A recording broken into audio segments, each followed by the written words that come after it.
Lazimnya, kelelawar atau kalong bersembunyi dalam goa dan merupakan binatang yang selalu aktif di malam hari.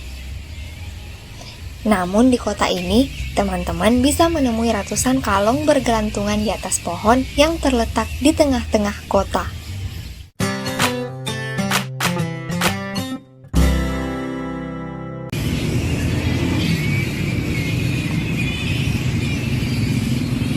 Kalong hidup di tengah kota, kok bisa?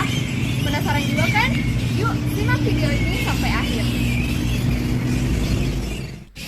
Kota Kalong, julukan untuk kota Watan Sopeng yang terletak di Kabupaten Sopeng, Sulawesi Selatan.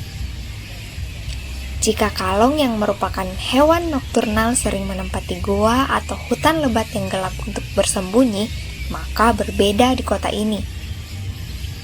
Kalong justru bersarang di pusat kota. Ratusan hingga ribuan kalong bergelantungan di pohon asam pusat kota Watan Sopeng. Mereka hidup berdampingan dengan warga tanpa saling mengusik, bukan tanpa alasan. Dari sebuah kisah sejarah zaman kerajaan yang terjadi ratusan tahun silam, putri raja pertama Sopeng yang memiliki kelebihan memahami bahasa binatang didatangi oleh Raja Kelelawar untuk meminta perlindungan. Melalui perantara sang putri, Raja Sopeng Latemamala dan Raja Kelelawar Putih melakukan perjanjian. Dalam perjanjian tersebut, Raja Latemamala mengizinkan kelelawar atau kalong bermukim di Sopeng, dengan meminta agar kelelawar dan masyarakat Sopeng pada masa itu tidak saling mengganggu. Bukan hanya itu, kelelawar juga diminta untuk tidak memakan buah-buahan milik masyarakat. Namun setelah perjanjian dilaksanakan, suatu ketika ada seekor kalong yang melanggar perjanjian tersebut. Kalong yang melanggar ini pun dikutuk menjadi lebih kecil atau disebut diko.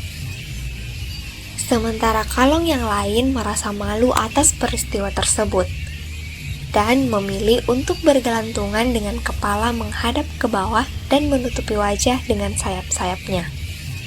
Tidak sampai di situ, kalong ini juga diminta untuk memberi tanda atau isyarat bila suatu malapetaka akan melanda Sopeng. Sebagai tandanya, mereka akan meninggalkan kota ini jika sesuatu yang buruk akan terjadi. Nah, gimana? Udah tahu kan asal mula kalong bergelantungan di pusat kota Watan Sopeng? Menarik bukan? Kendati kisah ini masih mitos ada yang beredar di tengah masyarakat Sopeng, namun kisah tersebut tetap diyakini kebenarannya. Labuni asal